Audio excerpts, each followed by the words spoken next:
Batman: The Dark Knight Returns is perhaps the greatest Batman story ever told, and one of the most important comics ever published. The book's lasting impact is still being felt today through animation, film, and of course, action figures. In this 4-part series, we're going to explore this groundbreaking book issue by issue, examining the story, its origins and impact on comics history, and the figures produced from this seminal work.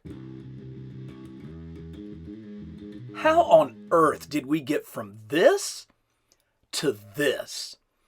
Batman has had numerous iterations as a comics character, but it was The Dark Knight Returns, a 4-part self-contained miniseries that changed the course of the Caped Crusader, and comics in general, forever. Legendary comics creator Frank Miller had completed his epic run at Marvel on Daredevil, taking the character from Spider-Man Light to a gritty urban crime noir thriller. Miller was recruited by editor Dick Giordano to create a more mature take on Batman.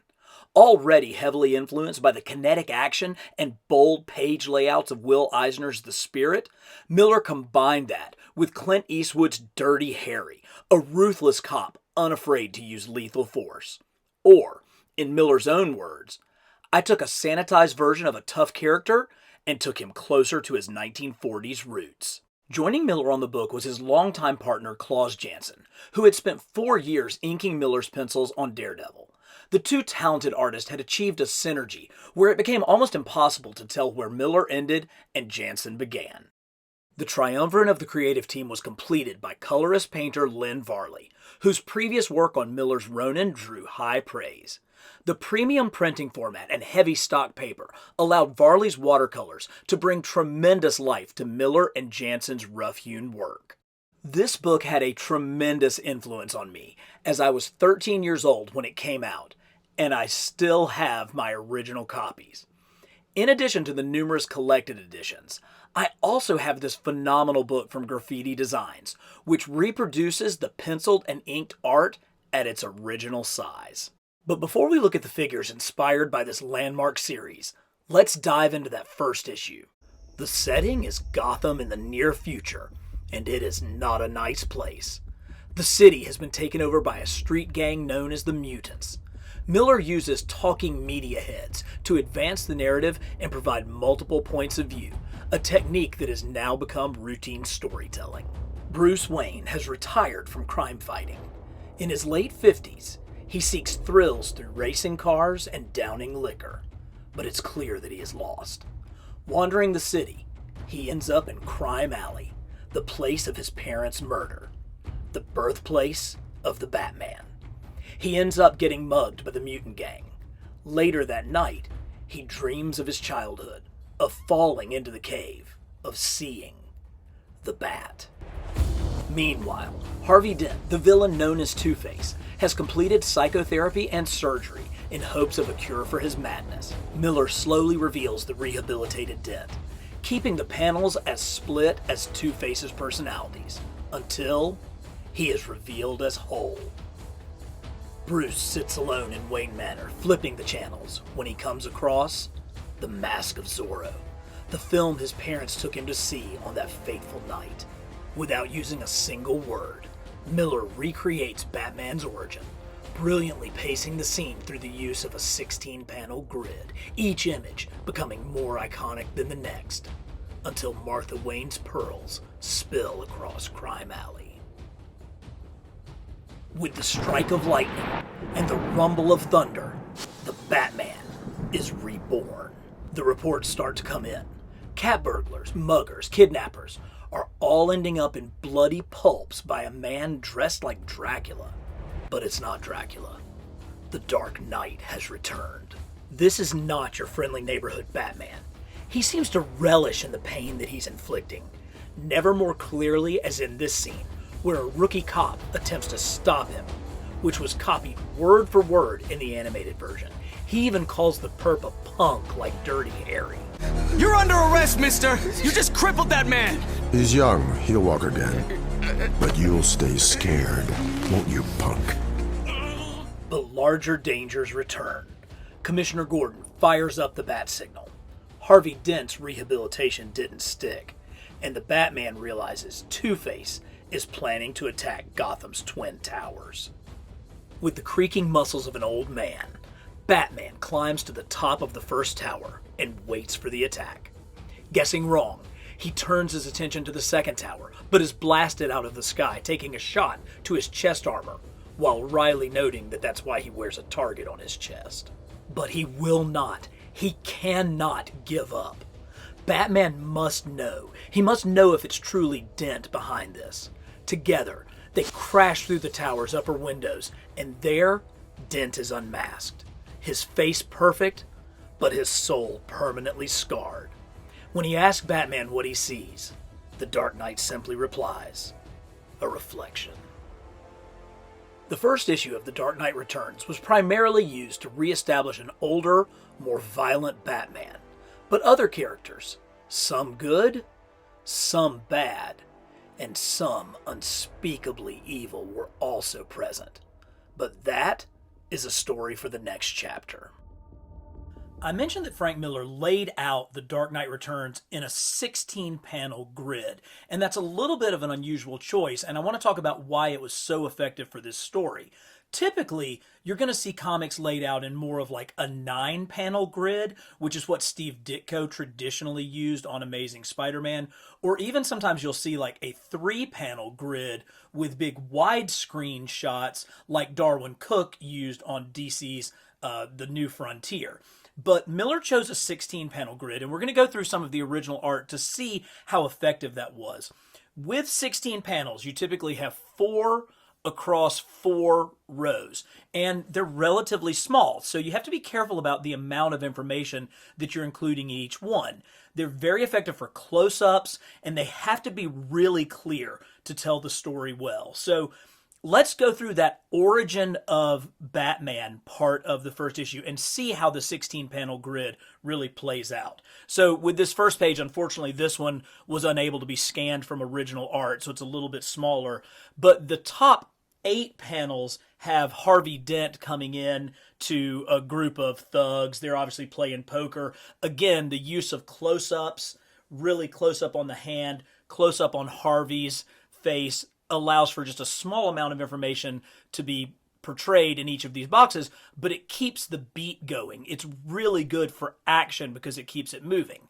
Then we go to almost a half splash, which slows the thing down. It slows down the pace of the page, and you have a sedentary Bruce Wayne sitting watching TV with Alfred making cracks behind him. And this is where we really get back into those 16-panel pages. So Bruce is flipping through the channels, and he comes across Mask of Zorro, the movie that his parents took him to on the night that they were killed. You get this great close-up of Bruce Wayne's face, and you can see the horror coming into him, and then the memories start. And silently, Miller takes us through the joy of young Bruce coming out of the theater, dancing around, looking up, very clear, striking image of a bat. Then something changes. Close up of Bruce looking down at his father's hand on his shoulder and then pushing him backwards. And you can see that Bruce sees the gun. Again, the beats are happening very quickly with this. You're able to process this quickly. And then look at how fast everything happens. Dr. Wayne clenches his fist. Joe Cool fires. Boom, boom, boom. And then, rapidly, Dr. Wayne grabs his son's chest and falls. You can see Martha Wayne comes up, her necklace getting caught in the gun. And we go to another 16-panel page, and it goes through, and now it starts to alternate. The horror of Bruce's memories with the splatter of her pearls. And as we get through the recollection of the death of his parents, we come to this brilliant 8-panel section where things are going fast. So you've got the beats, and then it even speeds up as Bruce continues to click through the channels, hearing all of the terrible things that are going on in Gotham. He can't look. The pearls. He cannot look. His anger is building up. And then we have this brilliant page. Again, Miller uses the 16-panel format, But for these top 8 panels, it's actually a window frame. And so you have Bruce rushing out into the rain, crashing over a statue, but you still have the top 8 panels. They're just used as a device to frame out a window. And then here finally is Bruce out in the rain, remembering those classic images. And we come to the final section where he's back in the house, and we alternate inside, outside, the inside dark, the outside light. You see the reflection of the window coming, and then we get this large panel of the bat smashing through the glass. So I think it's really clear to see how a 16-panel page keeps things moving. It's really great for action, and then by varying the size of the panels, either smaller to go fast or larger to go small, you get that effective storytelling that was really brilliant in The Dark Knight Returns. Okay, let's take a look at some of the Batman figures inspired by the first issue of The Dark Knight Returns. And I think it's important to note that Batman's look changed dramatically over the course of the series, and that was actually one of the plot points that we're going to discover as we continue to move forward. But when he first put the cape and cowl back on, it was that classic 1970s gray and blue with the yellow bat signal on his chest. Kind of that classic Super Friends look. And of course, the yellow bat signal came from editor Julie Swartz when he took over the title at some point in the late 60s, I believe. But this is a more modern look for Batman, and because he was coming out of retirement, this was the look that he initially wore. Now, we've gotten figures from multiple different toy manufacturers. Let's pull them out and take a look at them one by one. You guys saw that adorable picture of me in my 1970s Halloween costume dressed as Batman. So I gotta tell you, this 7-inch, 9-inch action figure from Beast Kingdom in their Dynamic Action Heroes line really speaks to me. I specifically remember having the Batman Mego figure as well as the Batcave and the Batmobile as a kid. So I was actually more of a Batman fan as a youngster than I was even a Spider-Man fan. So this really kind of replicates the look of those 70s Mego figures. You have the cloth costume. You have the articulation that's really more reminiscent of kind of the rebirth of the Mego line when we got the famous Covers figures and their DC counterparts in the 1990s. But really solid look, really nicely done. He is thick. It feels like he even has some extra padding across the chest to kind of give him that beefier look that Batman had in The Dark Knight. Remember, Batman's in his 50s, and he's put on a little bit of weight. He's a little bit older. But where I think this figure did a great job is with that Frank Miller head sculpt, where you get all of those fine lines that Miller drew into the figure, just really bringing out the age of the character. You know, they say that every line you add to a character's face adds years. And so you can see what they were going for with all of these lines across the brow. Now, this figure came as part of a 2-pack, and we'll look at the other part later on, but it came with a lot of accessories. So here is the tray of accessories this came with. It does have a fully second head sculpt, not quite with as much of the brow crunching in that one. But what I really like is different mask plates. So you can actually remove the skin part and put different expressions. So instead of simply just getting 2 heads, you know, you really get more like 4 different heads with this one. Of course, you have a number of different hands, including this really nice one where he has his batarangs, which is a nice touch. Plus your typical different gripping hands and fist hands, as well as several batarangs. The face is pretty close to Frank Miller. I chose this expression because I thought it was maybe the most consistent. It doesn't look quite as good in profile as it does straight on, but the nostalgia factor of bringing back a Mego-styled figure certainly wins out for this one. The DC Universe Classics line remains the definitive line of DC action figures, and towards the end of their run, they gave us multiple figures from Batman The Dark Knight Returns, and this is the one that is most consistent with this very first issue. Of course, he has the yellow circle, the oval bat emblem. He does have all of the pouches, just the way that Frank Miller drew it. And I'm sure there were people who had drawn pouches on Batman's utility belt before, but Frank Miller really kind of set the tone for this, and it was what we saw as, you know, the look of the utility belt moving forward, away from like the little pellets that we saw in the 70s. Even Neil Adams drew the little kind of pellet utility belt until Frank Miller gave us this version. Now, the Four Horsemen sculpted these bodies for all the DC Universe Classics figures, and the standard hero body was just way too thin to represent the older Batman of Dark Knight Returns. So I'm really glad that they put him on this really broad, really thick body frame, and you can see that. I mean, he is markedly thicker than what you would expect from a younger, more lithe, acrobatic Batman. Great job with this Frank Miller inspired head sculpt.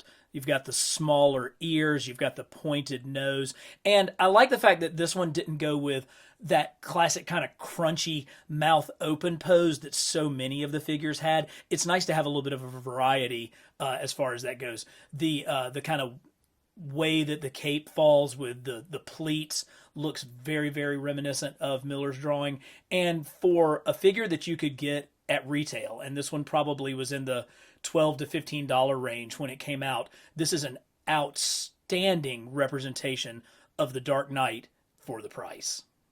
Standing head and shoulders above the previous two figures is the Mafex Dark Knight in his blue and gray suit. This thing is a masterpiece. It has that unparalleled articulation that you expect from your high-end import figures, and from a sculpting standpoint, really, really captures the look of Frank Miller's Batman. Again, he comes on his own unique body, bulkier, stronger, heavier. You know, this Batman has heft to him. You know, if you saw him coming in an alley, he would be exceedingly frightening.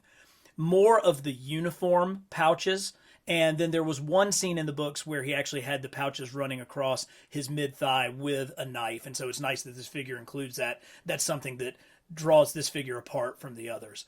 I really love this cape. Again, Miller drew that pleated looking cape, and this one has all of those pleats, but thankfully it also has this great underwire. And so for those of you who are like really into action figure photography and want to try to replicate some of the art, you're able to get this cape into so many terrific poses because of that underwire.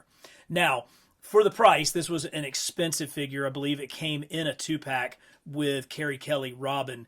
You definitely expect more than just this base figure, and thankfully we got it. Let's take a look at some of the other accessories that came with this figure, beginning with 2 alternate head sculpts. You do get that grimacing, gritty Frank Miller head sculpt where he has kind of the mouth open look, and he is more crunched, and it's even, you know, asymmetrical. He's crunched more on one side than the other, which adds a lot to the realism of it. But we also get an old Bruce Wayne head sculpt. I think this is pretty accurate. It really does look a lot like the version of Bruce Wayne in the book. Now, Miller drew it differently throughout the entire tale, and you can see how sometimes it's almost Frank Miller's artwork with Klaus Janssen's inking is almost impressionistic in the way that it's done. But if you wanted to try to represent that in more of a 3D sculpt, I think this is a pretty accurate version of that. In addition to these 2 head sculpts, we got numerous hands, and I love the fact that these hands come on little stands, which allows me to keep them straight. I've got one open hand and one fist on the character now, and so I'm able to use that to keep those. Here's a couple of slappy fists, a couple of true fist, and then some grabbers, because he does also come with numerous batarangs as well. But when it comes right down to it, this is the best look for that first issue of The Dark Knight Returns, and Mafex completely crushed it with this gorgeous, gorgeous action figure. The Dark Knight Returns second issue was titled The Dark Knight Triumphant, but as you can see, that triumph didn't come easily. New enemies of a type the Batman has never before faced await the Caped Crusader. But new allies, ones that are eerily familiar, emerge from the shadows as well. It may be hard to believe, given its current near-universal acclaim and undisputed influence on the comic industry, that in 1986 there were many at the DC offices who were more than a little hesitant about such a gritty, violent version of Batman. Miller's Batman was such a departure from the fatherly, benign figure, the one from the Saturday morning cartoons that they had grown up with. Or, in Miller's own words, quote, "I was being accused of violating a trust." DC's editorial board stood by Miller's tale, and their trust was well rewarded when the $2.95 first issue, 4 times the price of a normal comic at the time, flew off the racks and went back for a second and third printing. With the second issue, the Batman is fully back patrolling the streets and rooftops of Gotham City. But not everyone is happy about it. Batman's return elicits a wide swath of varying opinions, and through the use of media interviews, Miller is able to inject a healthy dose of satire into the book. From mocking the touchy-feely self-help movement, to the soundbite-producing government representatives, to the hypocrisy of America's vision of itself during the Reagan years. But while Batman stands as a symbol of hope for some, it was Miller's own experience, getting mugged several times in the rough streets of early 80s New York City, that shaped his views on crime, fear, and retribution. He expands on the darker nature of vigilante justice throughout the book, dedicating a page to Arnold Crimp, who was certain he heard a satanic message when he played Led Zeppelin backwards, leading him to open fire in an adult theater.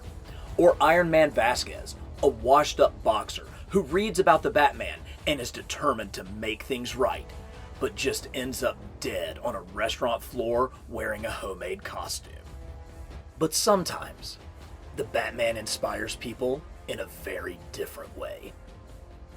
The mutant gang has taken over the city, their reign of terror stretching from subway muggings to kidnapping trust fund babies. Really, really bad idea. Batman makes short and particularly brutal work of the mutant kidnappers, but he needs to know who their leader is, so he interrogates one of the mutants, who initially wasn't very forthcoming with information. So Batman lets him know he is in no position to bargain. He says that it was tough carrying 225 pounds of sociopath to the top of Gotham Towers, but that the scream alone was worth it. Armed with the knowledge that he needs, Batman goes on the hunt of the mutant leader in his brand new Batmobile. The mutant gang is based at the city dump, where their leader spews his disgusting vitriol to his followers. But the Batmobile makes quick work of most of the gang, leaving their leader standing alone, defiant to the last. Batman knows that one quick pull of the trigger will end this, but his ego gets the best of him, because he isn't sure if he could defeat this monster. And so he steps out to challenge the mutant man to man. The fight is as brutal as it is decisive. The mutant leader's clear advantages in speed and strength are on full display. He unleashes a furious beating, the likes of which Batman has never seen. As Batman slips in and out of consciousness, his thoughts wander to the original Robin, Dick Grayson. Before the mutant leader can land the coup de grace, a young girl, dressed as Robin, jumps on his back and buys just enough time for the Batman to hit the leader with a grenade from his utility belt before succumbing to his wounds. This young girl helps get Batman back in the tank and splints his arm using her Girl Scout training.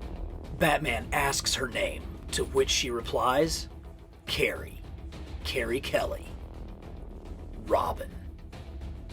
Despite the protests of Alfred, Bruce introduces himself as well, and together, they return to the Batcave.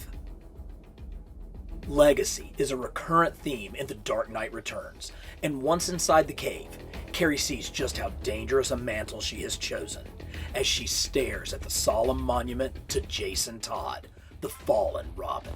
You have to remember, because this book is set into the future, Miller is creating the past and dooming Jason Todd forever. His death would come at the hands of the Joker, and a 1-900 number 2 years later in 1988. Alfred continues to push back against Carey performing as Robin, asking Bruce if he had forgotten Jason. Batman replies, "I will never forget Jason. He was a good soldier." But the war goes on. Meanwhile, the mutant leader is in city jail. Gotham's mayor sets a meeting, and as Jim Gordon stands watch, the mutant rips the mayor's throat out with his teeth. Batman hatches a plan to regain control of the city. Robin, in disguise, infiltrates the mutant gang, spreading rumors of a big meetup at the Pipe. Gordon breaks the rules for his old friend one final time, setting the mutant free and steering him toward the Batman's trap. As he emerges from the sewer, Batman drives him into the mud pit for the final climactic battle for all the mutants to see. The Dark Knight has learned from their previous fight. He can't go toe-to-toe with the mutant. He uses his cunning and guile to lead the monster from one choreographed blow to the next, the mud and the muck negating his opponent's speed. As he gains the upper hand, Batman says the most badass thing my 13-year-old eyes had ever read at the time. You don't get it, son. This isn't a trash heap. It's an operating table. And I'm the surgeon. You don't get it, son. This isn't a mud hole. It's an operating table. And I'm the surgeon. As great as those versions are, the book is even better, as Batman's inner monologue reads, "Something tells me to stop with the leg. I don't listen to it." At last, we see the Dark Knight triumphant, his victory total and complete. The mutants have a new inspiration. They are now the sons of Batman, and let criminals beware. But the noise coming from Gotham has gotten too loud. The return of Batman's vigilante justice cannot be tolerated. No, the president intends to send a message about truth, justice, and the American way. And he knows just who to deliver it. As we go through the second issue of The Dark Knight Returns, so much of the emphasis is always on Frank Miller's writing and his penciling, which combined with Klaus Janssen's inking brings out such incredible images like this one, the cover of the second issue. But when we're looking at this book by Graffiti Designs, which actually reproduces the original art at its original size, I think it really brings into play how much the third creative team member, Lynn Varley, how huge a role she played in this book. You can see on this page that there's not a lot of background drawing. You know, the backgrounds are very much white in a lot of spaces, which leads to the atmospheric mood. Here, with this striking shot of Batman up on the rooftops, there's just a lot of white space in there, which allows the colorist to really help interpret the scene and present the mood. Now, Varley was actually married to Frank Miller at the time, so their team up and their collaboration, I'm sure, was incredibly intense because they were able to talk about this, go through this, and really bring such a cohesive whole to this book. But when you think about the fact that there's these just huge areas of white that allowed her to really express and create such a mood, it makes all the difference in this prestige format book. And nowhere is that more apparent than when we're dealing with the scenes at the dump. The two battles in this issue between Batman and the mutant leader. You know, the interior lighting of Batman in the Batmobile here, the horror, the fires, just the scene at the dump. Of course, you get these two almost tremendous splash pages where these explosions are just brought out and brought to life. When we look at the black and white, you can see just how almost sketchy everything is. Like, there's some degree of detail in here, particularly in this piece, but it is not uncommon with Miller for the look to be, you know, much more just really almost impressionistic in its style. But then Varley is able to take that style and create something that really, really brings out the pain, the intensity of it. And when you come here to the final scene, this scene basically just like a black and white edge, but then everything comes together. Here at the dump for the final battle, I mean, look at these splotches of mud. It's almost like so fast. I mean, look at Claus Jansen's ink lines here, how, they range in thickness and in depth, but then Varley is able to really make this exciting. Also, kind of a fun fact, Varley and her brothers apparently spoke in like this weird kind of lingo, and that was what Miller used for the mutants' very, very unusual speech patterns. And so when you see things like this, that apparently is coming directly from Lynn Varley talking to her siblings. Leader's bargain. Leader Billy berserk, Rob. He pegged Batman, you see. Also, Miller noted that the speech pattern of the mutant leader was based off of Mr. T. The whole "I pity the fool" kind of speech that Mr. T had at the time. Batman! Show yourself! Face me, fool, and I will kill you! I will show you who rules Gotham City! Just a couple of sort of fun facts in how this book came together. But there's a great opportunity to see just what it takes to make a collaboration come together to create an incredible book like this.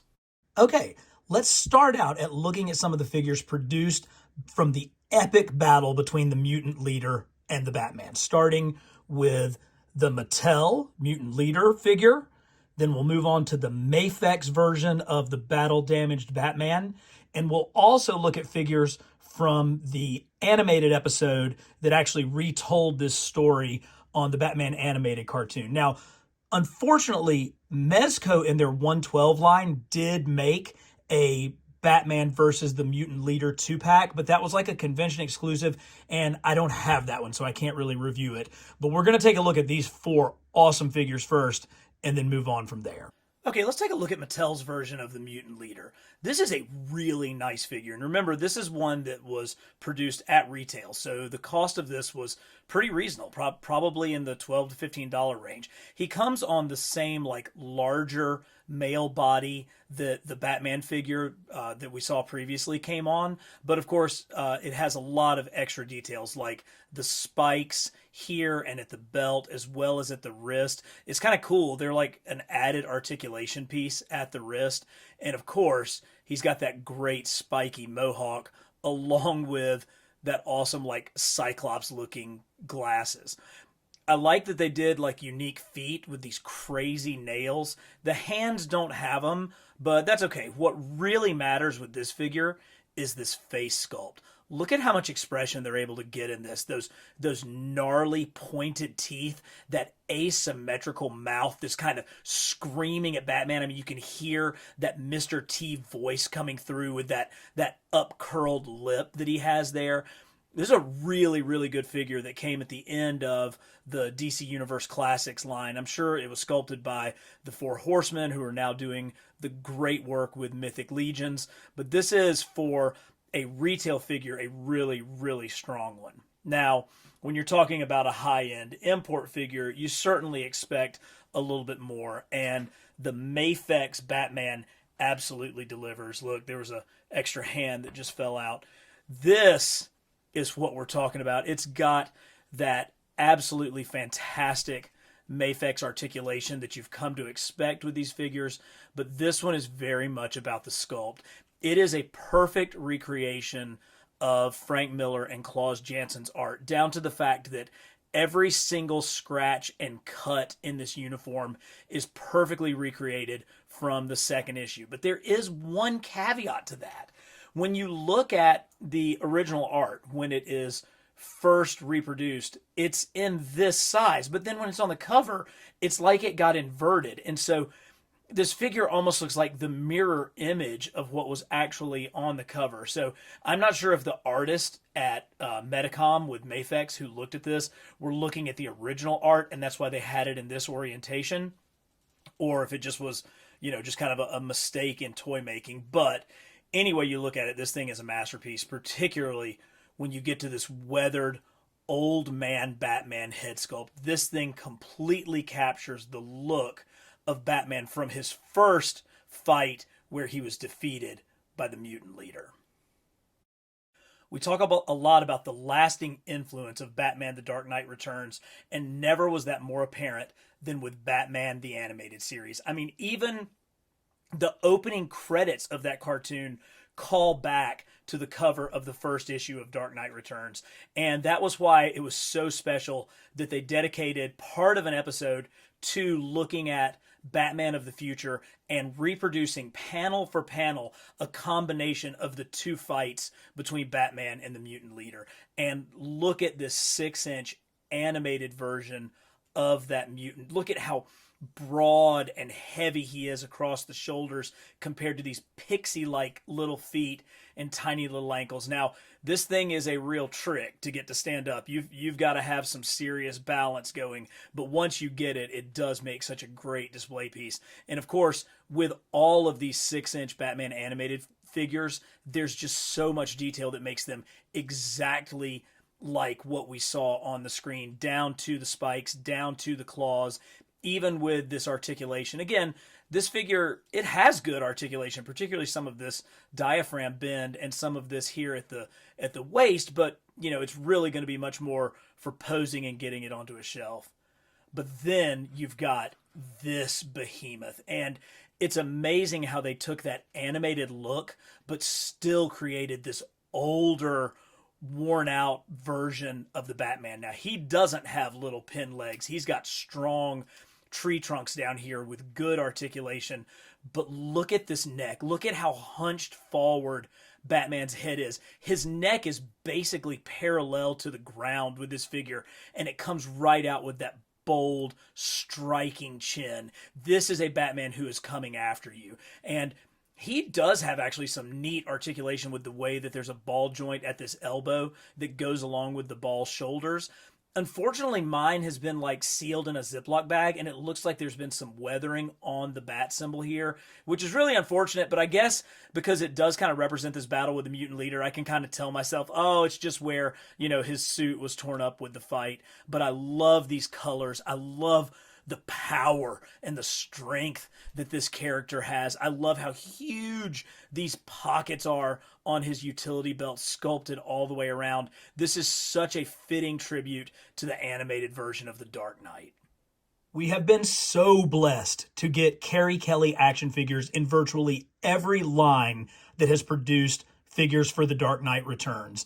And she's really kind of the light of this book, the only real hero in it. So I'm glad that we've gotten figures from DC Direct, the newest ones from McFarlane, the larger cloth figure from Dynamic Action Heroes, and the much smaller Mafex version, as well as from Mattel and the animated line. So let's take a look at each of these individually and see how they compare to each other.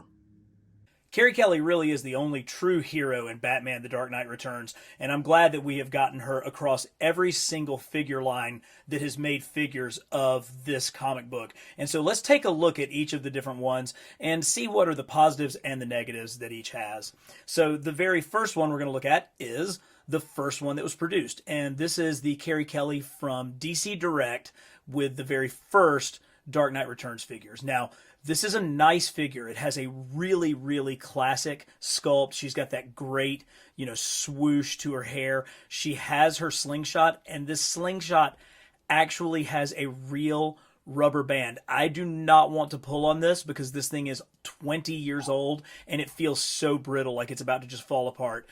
Fairly limited articulation, which was pretty standard for DC Direct at the time. But again, they weren't really focused on making, articulated action figures. They wanted to make ones that were so completely perfect for the artwork. And I think they did a great job of this. She does have translucent glasses there, but they're a little darker than I would like, and it's harder to see the painted eyes that are underneath. A little bit of a ball joint there, a little bit of a twist at the wrist, but a nice figure, great scale, a really good start for Carrie Kelly. Next up, we have Mattel's version from the DC Universe Classics. Now, this has the articulation that you've come to expect from DCUC, which is more. I mean, it's got knees, it's got ball hips, ball shoulders. She's got the swoosh and a really good Robin costume, but with the glasses, it's just the painted green, so you don't get to see any of her eyes or any of her facial details underneath. The colors are a little more muted compared to some of these other ones, but still a really nice figure to get at retail that goes well with the other DCUC Dark Knight figures. The animated version from Batman the Animated Series shows up, and I gotta say, she's got a pretty aggressive Thelma vibe going on. And, that's okay, man. I've kind of always been Team Thelma. Nice articulation here, particularly for these animated figures. They're always so disproportionate. They're so much bigger up top, the cartoon figures. I mean, look, her head is the same size as her torso, but that fits the artwork, so it actually works for this figure. They're very, very difficult to get to stand on these dainty, dainty little ankles, but very, very true to what we saw on the animated series. Beast Kingdom comes at us with their Dynamic Action Heroes line, and this is more in the 6-inch scale with a cloth costume, and it's really nice. All the little details of Robin's costume, the cloth, the tunic, the way that it folds apart. It even has kind of that pleated look that Miller and Jansen drew in the series. She's got a lot of articulation. You can really get her into some super poses. She has removable hands. She actually comes with a second head, and you can see that it has more of a cartoony style to it, but with the glasses, you don't really get that. And that's probably the biggest negative of this figure, is as awesome as it is, as great as this cloth costume is, they really should have given us translucent goggles so that we could see that facial work and that paint app that they have underneath. But overall, in the 6-inch scale, this is a great figure and pairs really well with the Batman that they produced with it. Now, one of the most expensive figures on this list is the Mafex one, and this is the Carrie Kelly that came in the 2-pack with the blue Batman with the yellow chest symbol. She is tiny. I mean, look at how small she is compared to all the other Robins on this list. But what she lacks in size, she more than makes up with in articulation. She's got this great double jointed abdomen so that she's got a waist crunch and a diaphragm crunch, ball jointed hips, ball jointed shoulders, double jointed knees, ball jointed ankles, so you really can get her into some incredible action poses. Plus, there we go, guys, she's got the toe articulation, which any acrobatic Robin really should have. And of course, as you've come to expect with these Mafex figures, the joints are so smooth.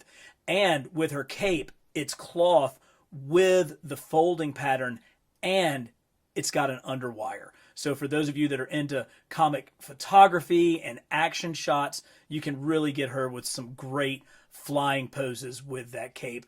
She has the clear translucent goggles, so you can see the sculpting underneath, and a great swoosh head. She also came with a more blowing swoosh head, similar to the one that we saw here. But aside from the scale, this is a really fantastic Carrie Kelly Robin.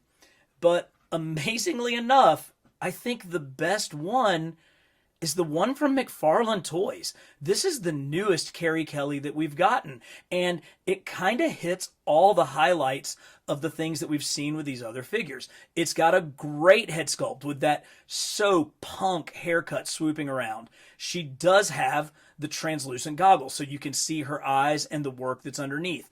A really cool slingshot, and maybe not quite the level of articulation that we saw with the Mafex figure, but for my money, pretty close. I mean, you can get her into most of the same poses. And while this cape is a harder plastic, it does have kind of that folded pattern, and it's in a nice kind of action pose. So when you put it all together, and particularly when you include price in the decision making, I actually think that this McFarlane Toys Carrie Kelly may come out on top. Bruce, you idiot. You'll ruin everything. For all of us. I always knew you would. The third issue of The Dark Knight Returns is titled Hunt the Dark Knight, where Batman must face off against all comers, including his most iconic foe in a battle to the death. Let's dig into this third chapter and look at all the action figures produced from it. Following Batman's defeat of the mutant leader, the Sons of Batman have reduced crime in Gotham City, but not everyone is happy about it.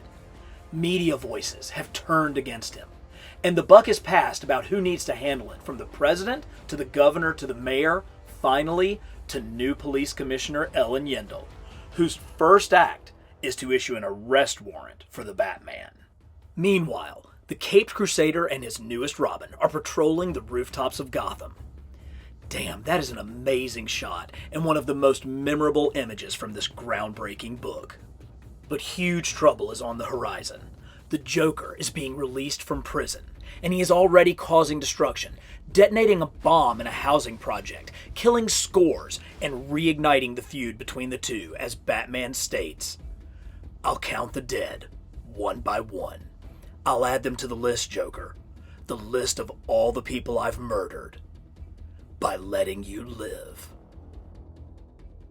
But before the Joker's release, Bruce is visited by Clark Kent, still as young and strong as ever, but now a secret pawn of the US government.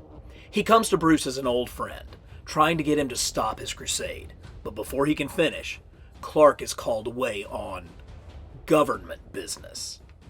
The Joker makes his grand appearance on the Letterman show, calmly announcing that he intends to kill everyone in the room. Knowing the danger the Joker poses, Batman attacks the TV studio, where Commissioner Yendel has planned a trap.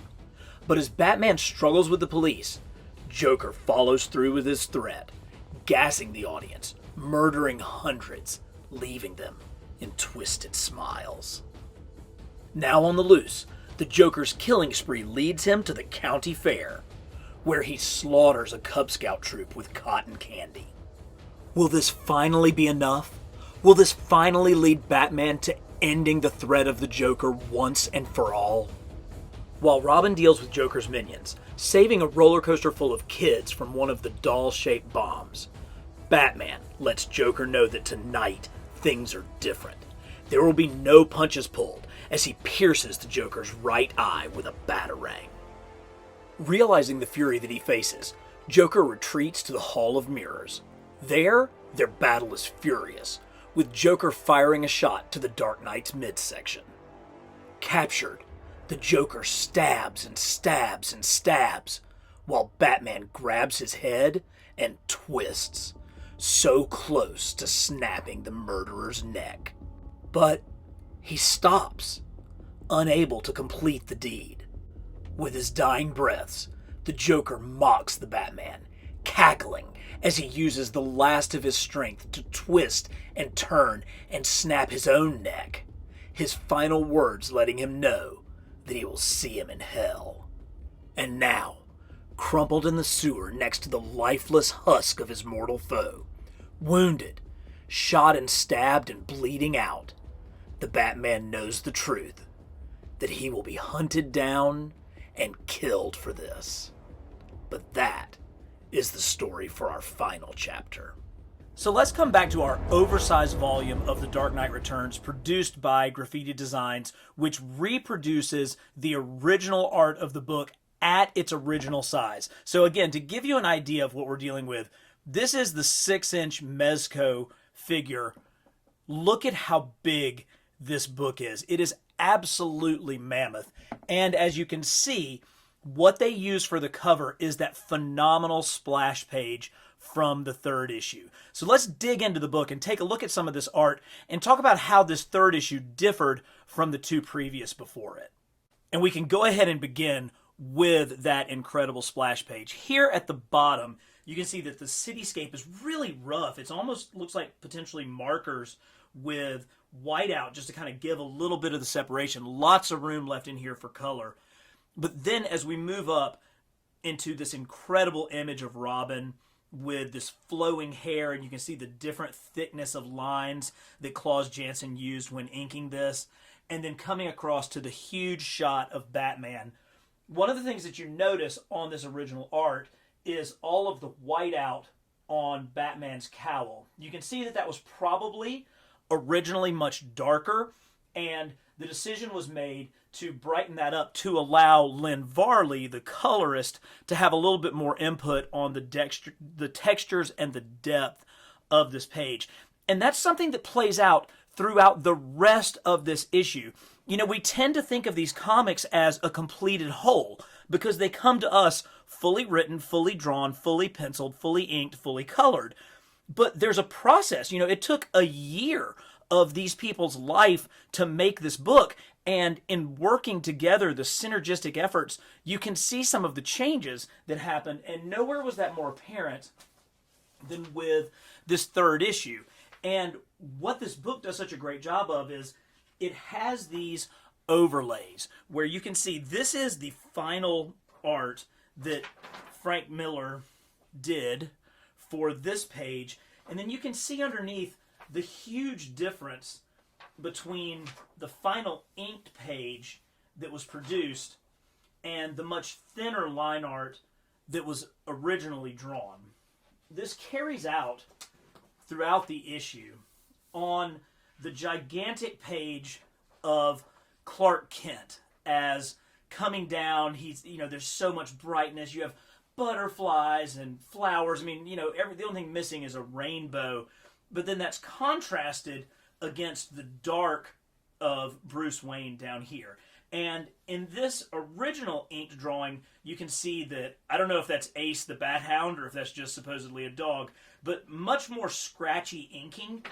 But in the final published version, a lot of that scratchy inking came out, which again allowed the colorist the opportunity to kind of bring in some of those depths and values.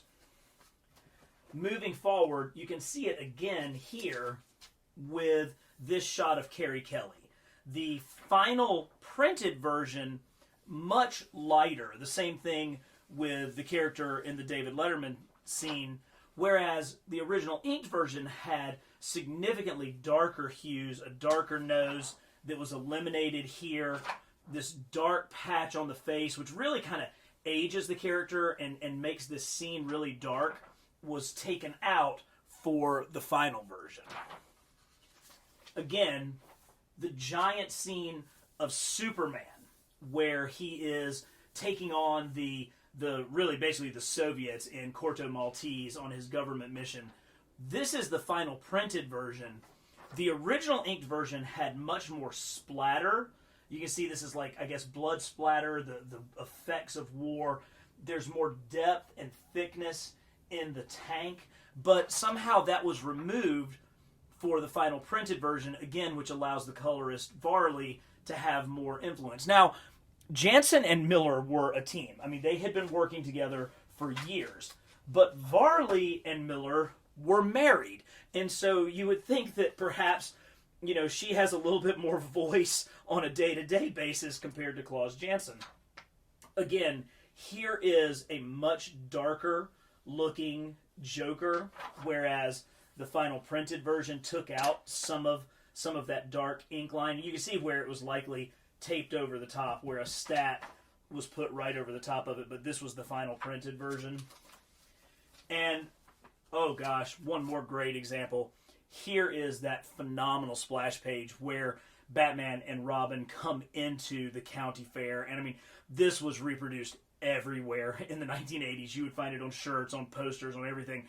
And amazingly, very little changes. Just a little bit of white out here, maybe a splotch here and here. But otherwise, this is a really clean page. A little bit of white out changing the angle of the line of Batman's thigh. Looks like there was maybe a ink part here that was removed and a little splotch there. But very, very little changes. So I bring all of that up because it's quite interesting how different that is to the final page of this issue. The epic conclusion where the Joker twists his own neck, snapping it and killing himself. In this one, the overlay, what I'm holding up now, were the original inks by Klaus Janson. And you can see, I guess he had learned at this point there wasn't as much black around Batman. There wasn't as many lines, and particularly around Batman's face and the Joker's face, it's really clean. I think that he had gotten the point from all of these other changes that we had seen previous in the book, that Miller wanted maybe less spotting of blacks and more ability for the painted coloring to really bring it out. But Miller made the changes to this page because the final printed version actually sees significantly more line work on Batman's face, on Joker's face. There's more blacks that are spotted in these areas. So unlike the rest of the book, where it seemed like the changes that Miller was making to Jansen's inking were to take blacks away, in this final image, there's much more line work going. And I think it's because I've always been taught that the more lines you add to the face, the more it ages a character. And this is such a pivotal scene where this is an old, defeated, dying Batman with the dead body of the Joker right next to him, and you wanted that passion, just that darkness, that age, the weathering that was on there, and it certainly is a significant difference from the inked versions by Klaus Janson compared to what eventually went back and was re-inked by Miller and made the published book. So you can see that the evolution of the collaboration between these two brilliant artists continued as this book went on. So let's take a look at the different versions of Batman from The Dark Knight Returns' third issue. And as you can see, at this point, he has changed his costume. He has gotten rid of any of the blue and the gold and yellow logo on the chest and has gone with a much more retro look. And we got versions from Mafex, Mattel, Mezco, McFarland, and DC Direct. Let's go through each of these individually and look at their strengths and weaknesses. This is the one that we have all been waiting for, the definitive look of Batman from The Dark Knight Returns. He began in a more classic 70s costume with a blue cape, blue cowl, and the 70s yellow and black bat symbol in the oval. And as the series evolved, he morphed into this look with the black cape and cowl and the large bat symbol. And this was the look that Frank Miller and Klaus Janson produced that really became the definitive look of Batman. From here on out, you can see the influences of this suit in things like Batman the Animated Series, in Jim Lee's Hush version of Batman. This really changed the overall look of Batman by going back to more of a retro look. So let's look at all the different examples of this costume. And we'll start out with the newest one by Todd McFarlane and McFarlane Toys. So this came as a part of their Dark Knight Returns series, and there's a lot to like about this. Certainly, the chest emblem is really good. This head sculpt is certainly, it's certainly indicative of Frank Miller's design. There's something about this, maybe it's the folds in the costume, which really weren't part of the artwork, but they're really defined here. There's just a lot of folding, where this figure to me almost feels more kind of a representative of Dark Knight, more so than an actual kind of look at it. This cape is more detailed than what we really saw in Frank Miller's art. As we've gone through looking at the original art, the reproduced original art, you can see there wasn't a lot of detail in the original art, certainly not to the level of kind of photorealism that we're dealing with this one. So I think that this is a good figure. It's on the right body. It has the right kind of, head and ears, but there's something just almost more, I don't know if modern or just more hyper realistic about this one that doesn't really match the artwork the way that I would like for it to. Next up, let's take a look at Mattel's version of this figure. So this is one that was released at retail in the DC Universe Classics line. It uses that same large body that we saw Mattel use for the yellow oval Batman. This head sculpt, while certainly reminiscent of Frank Miller, is a little bit too strained for me. It's good, and this is a good figure. I mean, certainly terrific emblem, very accurate utility belt with all the pouches. Much better cape with just sort of the folding pleats. So that's a much more traditional cape that goes along with this. The body sculpt, like I mentioned, is really on target. But this head just seems maybe a little forced. That mouth is maybe a little bit too wide for a Miller drawing. But for something that you could get for $12 or $15 at retail, certainly a worthy addition to any Dark Knight collection. Let's get into some of the more expensive figures, beginning with Mezco's 112 version. Now, this was, I'm fairly certain, the very first Mezco figure that I ever got. I think this was one of the earliest figures in their 112 line, and because of that, I think you can see some growing pains. Now, I love the cloth costume. Obviously, would like for this cape to have a little bit of an underwire instead of just being loose like it is, but there's something really to be said about this cloth canvasy sort of look. In many ways, I think the costume itself better represents Frank Miller's next work on Batman, which was his year one storyline that was drawn by the absolutely brilliant David Mazzucchelli. And, that definitely had that kind of old school cloth kind of feel to it, whereas this one seems a little bit out of place. Now, they did go ahead and give us the one boot with the gun, and you can swap that out. We also got two different head sculpts, and this is kind of the stern stoic head sculpt. And I don't know if those ears are quite right. That chin almost seems like cartoony large and not really consistent with Jansen and Miller's art.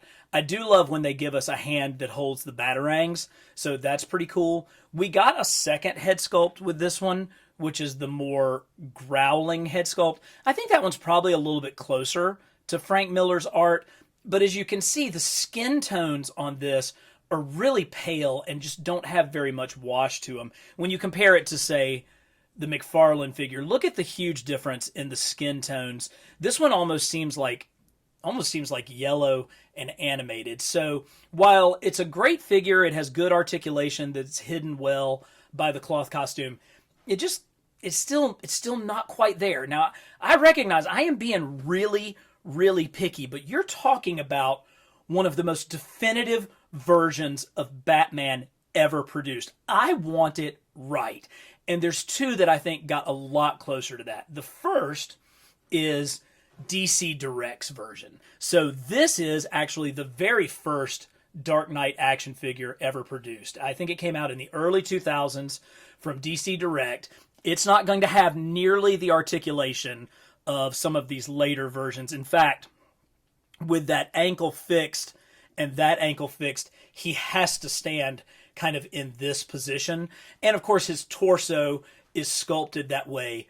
But that does truly represent the look of Frank Miller's Batman. Even in profile, it really comes through. The ears are up a little bit, but they're still that small squat ears that obviously had a huge influence on Jim Lee. We've got the perfect bat emblem and a very Frank Miller accurate utility belt here. Now, granted, I would love for this one to have some more articulation, but from a sculpt and kind of micro statue standpoint, this is very, very much an accurate Dark Knight Returns Batman.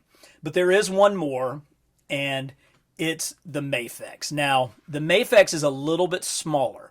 You can see with them all lined up, even with this Batman being in a hunched position, he's still taller than the Mafex Batman. So one of the problems with this one is scale. But when you look at that head sculpt and you combine it with almost the exact same utility belt, look at how consistent these two utility belts are, because this is what it looked like in the book. Same thing for the chest emblem. Obviously, he's going to come with numerous hands, a couple of different heads. We'll look at the other head. Much better articulation so that you can get this guy into all kinds of incredible poses. He's got great, great looks here. And this cape, while it has that pleated look consistent with Miller's artwork, does have the underwire. So you're able to get some of those amazing scenes, those giant splash pages that we saw in this most recent issue. This is, for my money, the best Dark Knight Returns Batman. Now, here's the alternate head. This is the more stoic head. Again, really fits, even in profile. Absolutely fits the character. But it was expensive, but it was worth it because, as far as I'm concerned, Mafex has made the best Dark Knight Returns Batman. The Joker's final appearance was also captured perfectly in plastic in several different forms, including ones from Mattel, McFarlane, Mafex, and DC Direct. Let's look at each one of these and see which one comes out on top. I was pretty hard on my criticism of the Dark Knight Returns Batman in his black and gray suit. I am going to really give a little bit of feedback on the Clown Prince of Crime, these different Joker figures that we have. And there's some good and some bad in each one of them. But let's start out with, again, our newest version from McFarlane Toys and this version of the Joker. Now, when I first got this, I was like, what on earth is this? This doesn't look anything like what the Joker looked like in the comic. And that's because I was used to seeing these figures where the Joker's suit is much more that sleek kind of white/silver look. And then McFarlane comes out with this crazy patterned coat with pants that don't match. He's wearing a different colored shirt underneath. I thought, like, what on earth is this?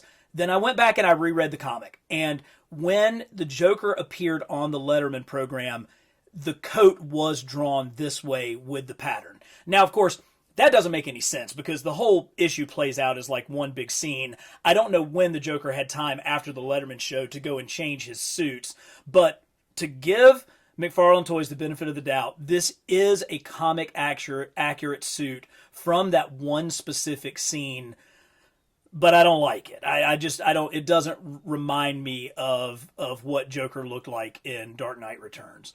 Now, that's not the biggest issue that I have with this. It's this head sculpt. It's like this tiny, like, little squat head on this huge body. And truthfully, I don't think that looks like Frank Miller's artwork at all. I don't think the hair is right. The size is not right. The mouth is not right. This is far and away 4th out of 4 as far as Joker figures go. Now let's go all the way back in the past to the very first Dark Knight Joker figure that we got from DC Direct. This one, it's too tall. I mean, it towers over these other figures. It has virtually zero articulation. There is nothing below the waist. None at all. This arm maybe moves a little. This arm moves, but is obviously sculpted to only be in that position. And you can't even really move his head. Speaking of his head, that facial expression did appear in the book. And again, I will give people credit. Frank Miller did not always have the most consistent art style in this book. And so that does look like what the Joker appeared like in some of the scenes from the book, but it's not really what you think of when you think of the Joker from this story. So, I don't know. I love what DC Direct did. They did an incredible job in giving us figures so long before anybody else. I like the cut of his suit. And one thing that this did that no one else did, they actually gave us the accessory of the little baby bombs. And, you know, it's kind of sad. The baby bomb has the same amount of articulation as the main figure, but that's really well done and looks exactly like what we saw in issue 3. So they get a little bit of a bonus point for including this. I think I should get a bonus point for having not lost this thing over the 20 years since it came out. So we'll give Carbon Scoring a point as well. Now we come down to the final two, and the first one is the Mafex version. And much like we've seen with other Mafex figures, look at how out of scale this is. I mean, it is being towered over by the DC Direct and the McFarlane. I mean, he looks like a very, very short Joker. Much closer when we're talking about head sculpt. That certainly is kind of what Joker looked like. Those cheekbones, the way the lips are pointed down, the curl of his eyebrows. Very appropriate suit. And as we know, you're going to get fantastic articulation with your Mafex figures, even down to pointy toes. We all love our pointy toes. Good ball joints that are hidden by the suit. And while this stoic version I think is really good, he does come with the death head where he has the batarang shoved into his right eye. And that's pretty great. I mean, that does look very, very much like what we saw for the Joker's final demise with his batarang as he slowly twists and contorts his neck, snapping his own neck, finishing the job that Batman couldn't do. So scale's a problem, articulation is a bonus, extra head is a huge bonus, but this is the one that's really going to shock you. Out of all of these Joker figures, the cheapest one was far and away the best, and that's the one that came from Mattel. This really captures Frank Miller's art. Look at that. Look at how that looks like it just leapt off the page. And much like we talked about with the added lines to the character's face, bringing kind of an age and a gravitas, this one has it in a way that the Mafex just doesn't. See how much more gritty and older the Mattel version looks from the Mafex version? He came with his gun. He has roughly the same articulation that the Mafex figure has, with ball shoulders, with really great knees. He's got ankle articulation. So you can get him into the poses. But where this one fully takes the cake is with the secondary head sculpt. That is the death of Joker head. You can see the batarang in place. You can see the sick, twisted, perverted smile, those high cheekbones, those extra lines and scars, particularly around the eyes. Look at how you get the wrinkles around the eyes and coming around the cheek. This is a superior secondary head sculpt to this one. They're both good, but this one is better. And it came at about 1/5 the cost. So I have got to give credit where credit is due. When it comes to Dark Knight Joker figures, Mattel in their DC Universe Classics absolutely knocked it out of the park. I want you to remember that. I wanted to remind you to stay out of my way. In all the years to come, in your most private moments, I want you to remember the one man who beat you. We've come to the final chapter of The Dark Knight Returns, where the consequences of Batman's actions come to a head, and Earth's greatest champion is determined once and for all. At the conclusion of our last issue, the Batman was being hunted as he lay shot, stabbed, and bleeding in the Tunnel of Love next to the body of his greatest enemy. The police are closing in, set to arrest the vigilante for the murder of the Joker. But Batman has other plans. He wastes a second with a goodbye. And as he fades in and out of consciousness, the SWAT team closing in, he manages to detonate the plastic explosive, allowing him to escape to the surface, where his young protege swings in to the rescue and secures their escape. But the damage is done. Batman has attacked the police. He's accused of murdering the Joker, and his followers, the Sons of Batman, are imposing their own form of vigilante justice on the streets. Something must be done to stop him. It's important to remember the context of when this story was written. 1986 contained some of the tensest moments of the Cold War, where a nuclear strike from Russia seemed a real possibility. This played out in the pages of Dark Knight, where the US's main deterrent, Superman, was put to the test. The Man of Steel manages to divert the first strike, but the resultant electromagnetic pulse causes a hemisphere-wide blackout. With the power out, with computers fried, chaos ensues. The Sons of Batman are preparing to raise the city, but they're stopped by the most majestic thing these punks had ever seen. His voice piercing the night air, commanding respect. Storming into Gotham, the Batman leads his makeshift army into the darkness to restore order to the chaos. The blackout scenes allow Miller to brilliantly use first-person interviews from that night to showcase the best and worst of humanity. These deeper satirical moments help lift this story above typical pulp fare. By now, the president has imposed martial law and given the word to Clark that the threat of the Batman must end. So with a blast of heat vision, the battle between the two greatest titans remaining on Earth is set.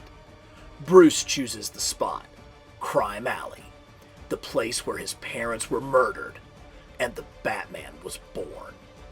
Bruce knows that Clark hasn't fully recovered from stopping the nuke, and as always, he has a plan. It starts with a missile attack on the Man of Steel. As Bruce watches, he admits he's had worse times. Robin then hits him with a blast from the Batmobile. Clark is not amused, but he responds as only he can, gently asking Carrie Kelly if this is a school night. Now it has come down to these two. Batman has set himself up under the exact streetlight where his parents were killed.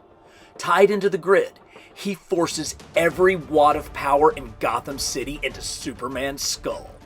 Charging his suit, Batman rears back and delivers a crushing blow that would cripple any man. But Kal-El is no man, quickly regaining the upper hand, pulverizing Bruce's mere flesh and bone. But Batman has one last trick.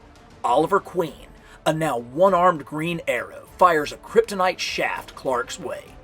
As it detonates, Bruce says it wasn't easy to synthesize. It took years and cost a fortune. Luckily, he had both. You see, Bruce knew it was always going to come down to this, the final fight, and he spent decades preparing for it. As he levies his final blows, he states, "I want you to remember, Clark, in all the years to come, in your most private moments, I want you to remember my hand at your throat. I want you to remember the one man who beat you." And with that, the Batman dies. Daylight begins to return. Clark attempts to pay his respects to his old friend. As he walks away, leaving Robin alone at the grave, something makes him stop. He hears it. His super hearing hears it. The return of Bruce Wayne's heartbeat. And with a wink, he is gone. Robin digs him up, and together with the mutants and the sons of Batman, they return to the cave and begin to plan for the future. The story began with his race car erupting in flames and Bruce thinking this would be a good death. It ends with a promise for a new day and the thought that this will be a good life. Good enough. Frank Miller's The Dark Knight Returns was very much a study in contrast. Obviously, there's the contrast of good versus evil, but this book is far more complex, and those concepts are far too simple.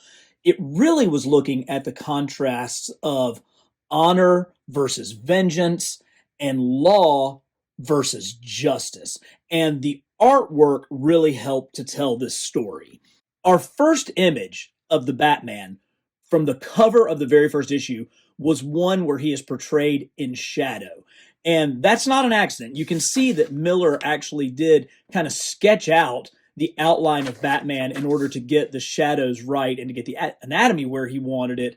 But this was sending a very clear message. This was a dark character bent on vengeance and justice more so than law-abiding and being honorable. And as we begin to see Batman through the first few issues, that becomes readily apparent.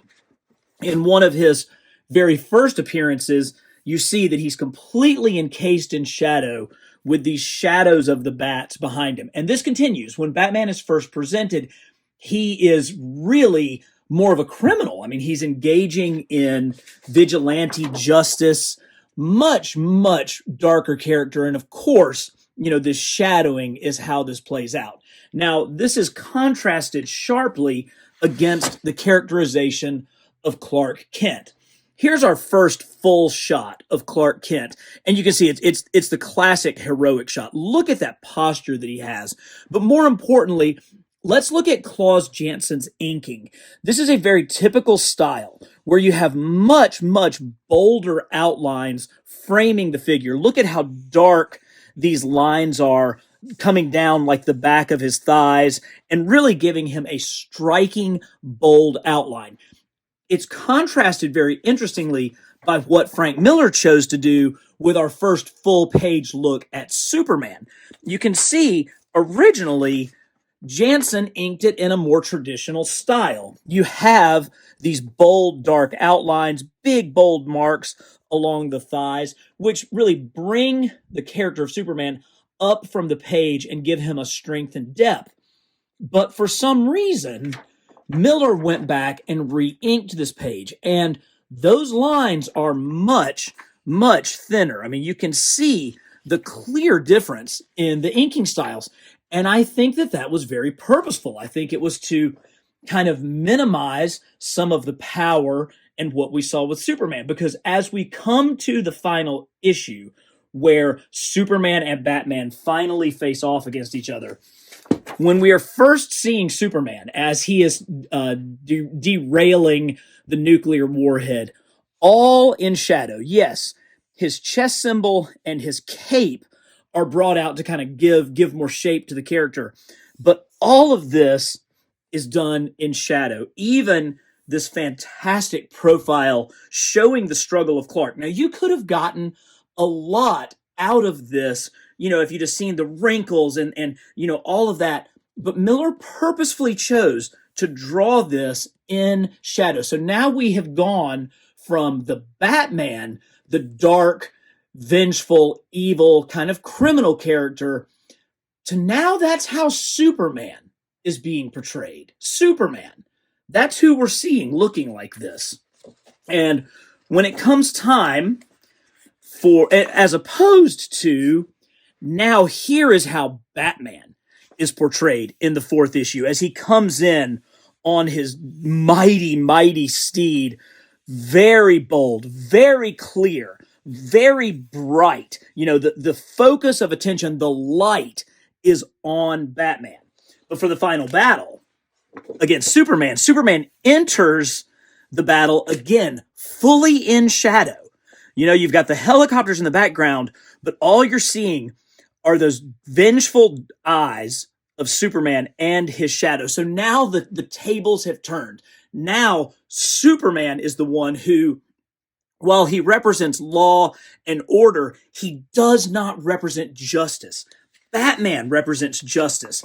And as they face off, here is Superman, again in shadow, with Batman in the light. Now, granted, this is because Batman is standing under the lamppost at Crime Alley, and you can see where the lighting shines down. But it's a purposeful contrast to have the Man of Steel coming in from the dark to face off against the Dark Knight, who is specifically standing in the light. And that carries through to the final image of the book, where Batman is back in the Batcave. He's surrounded by members of the mutant gang. He has sons of Batman with him. And of course, Robin is right by his side. And he is in the center of the light. This is the light shining down on them in the cave. And it's interesting because here's Oliver Queen, the Green Arrow, still in the shadows. I don't think that's a unintentional thing. But we go from the first image of the book of Batman fully in shadow to the final image of the book with Bruce Wayne bathed in light. And I think that's some of the brilliance of the contrast and the construction of this unbelievable tale. So let's look at the action figures produced from this final chapter of The Dark Knight Returns. So far, we have gotten 4 different versions of the Man of Steel from The Dark Knight Returns, including McFarlane, Mafex, Mattel, and DC Direct. Here we have our various figures of the Man of Steel, and we have 4 different versions that we're going to take a look at. And let's start with actually our newest version, and this is the one from McFarlane Toys. Now, much like some of the other McFarlane toys, he's a little bit bigger because he's meant to be in the 7-inch scale, whereas the Mattel and the Mafex are more 6-inch scale. And it's a good figure. It has a unique sculpt with a unique Superman emblem, but this head sculpt, for me, this doesn't look as much like Clark Kent as it looks like Frank Miller's drawing of Ronald Reagan. Like, I actually think that this is a more Reagan-esque head than it is a Kent head. So I'm going to have to kind of give that a knock for that very reason. Now, the very first figure of Superman from The Dark Knight Returns that we ever got came from DC Direct. And this is a really great representation. You can see that he has a very unique body sculpt that is specifically designed to represent Frank Miller's artwork, the huge belt. But this head sculpt, I think, really does capture kind of that angry Superman. He has the big, huge S curl going on with his hair, but that facial look is super, super close to Frank Miller. Now, he came with the kryptonite arrow in his hand. Unfortunately, over the decades, that has lost its tip. But it still doesn't take away from what a stunning version of Superman this is. Mattel, in their DC Universe Classics line, used a pretty typical Superman body, but gave it a unique head sculpt. This one almost looks a little bit more cartoony. It's really difficult to get some of that, those deep carved-in lines that Miller drew and Janson inked. They did make a real effort to get that spit curl going with that classic S. But this facial sculpt for me is a little too generic. He really doesn't have much of anything really going on with that. Lastly, the newest addition to my collection is the Mafex version of Superman. Now, this one I think kind of reaches that middle ground between the cartoony look while also capturing Miller and Janson's art. It has a great thick body because Superman was certainly drawn with really broad shoulders, a really broad chest. It has the distinct advantage of having a cape with the underwire in it so that you can get into some terrific poses with this. And the articulation is stellar, just exactly what you would expect from Mafex. So while this is a great figure, he's a little bit smaller, and I had one of my viewers let me know that it's because Mafex, when they do their 1/12 or 1/12 scale figures, they tend to use a different scale, and so they're a little bit smaller. I don't know if it's the metric system or what, but it's actually pretty accurate for the proper scale. But for me, I actually think the winner out of these 4 is the DC Direct version. I think it captures more of that heft and that older body of Superman, while also giving us the most accurate Frank Miller head sculpt out of all of them. The Batman wore a special armor for his final battle against the Man of Steel. And if you think that this armor looks familiar, you're forgiven, because it was basically copied almost outright for Zack Snyder's Batman vs. Superman movie. Now, this is McFarlane Toys' version of that final battle armor. Of course, it has the great spikes, which is one of the hallmarks of this. But this one, I don't know if they cut corners from sculpting or if they were using it to sculpt some of their movie lines, but I really feel like this is much more of a Batman versus Superman version of this than it is truly a Dark Knight. Just the way that the armor plating looks, some of the design across the knees and the thigh joints is just not quite the same. So, let me know if I've got this wrong, but this looks much more Superman versus Batman than it does really truly a Dark Knight figure. Now, we did get a Batman the Animated version of this in 6-inch form. I love it. His spikes are there, but not like pounding on the bottom. It's still quite accurate. It has the cape. It has that great Batman the Animated head sculpt. but this is pretty close. Now, I don't believe that this appeared in that episode where we were looking at a future version of Batman and they showed the fight with the mutant leader. I don't believe that it carried forward and did this, so this may be more of just kind of an added imaginary figure, but it's got great heft and goes really awesome with your 6-inch Batman animated figures. Now, you could be forgiven if you thought that these were the exact same figure just off of a quick look at them, but they're not. They are very different, and they have very, very different price points. This is the Mafex version. So this is a figure that cost probably between $80 or $90, close enough to $100 to say that this is a $100 figure. Lots of awesome articulation. I always focus on the boots. That's one of the things that I think is just such an integral part of this Dark Knight costume is those boots, because you have that great scene where Batman is finishing Superman off with the kick and you see all of those spikes coming down. Gorgeous articulation, really nice cape with the pleats that Miller and Jansen drew. Great head, just a really outstanding figure. But let's look at this. This looks like almost the exact same figure. You've got your spikes. You've got all of the same articulation for the most part.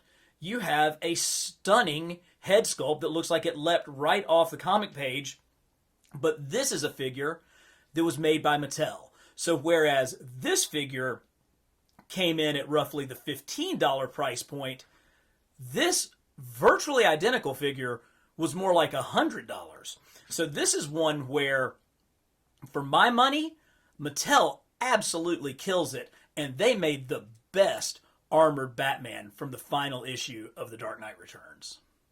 Mattel also gave us this brilliant Sons of Batman figure, and I actually really find it super clever because it's a brilliant reuse of the Guy Gardner Green Lantern body. You can see this is, if you squint and you put a Green Lantern logo right there, that's Guy Gardner's kind of jacket coat. But it works so well for these Sons of Batman. Each figure came with both a torch and a shotgun, and I'm really glad that I kind of accidentally picked up two of them because they work together so well in a display. Really nice job on that facial sculpt, as well as giving us that great paint application with the Batman logo right there across their heads. So really cool when the mutant gang turned into the Sons of Batman, and it's extremely well represented here. Now, I have given Todd McFarlane and McFarlane Toys a hard time about some of their Batman figures, and particularly I thought that this was maybe not the strongest, but holy cow, they gave us a Build-A-Horse. Yes, and they're going to use this horse for some other stuff. I saw it with a different figure. I think I saw it with the Gunslinger Spawn, which is fine, but man, it totally works to recreate that incredible scene with the power out where Batman comes and leads the combination of the mutant gang and the Sons of Batman to restore decency and law and order to Gotham City during the blackout. Such a massive, that's a solid 7-inch figure. This is a 7-inch figure riding on top of a horse. And because, anything new and anything good is going to get copied, I just saw where Mafex has announced they're going to release a version of Batman riding on his horse. So good for you, Todd McFarlane. You took this to a whole nother level, and I think we are all thankful for it. We've done it. We've made it through the entire epic saga of Batman The Dark Knight Returns. What was your favorite figure from this groundbreaking book? Let me know in the comments. And tell me if you're looking for more content like this. We are always striving to give you the very best in comics history and action figures every week here at Carbon Scoring.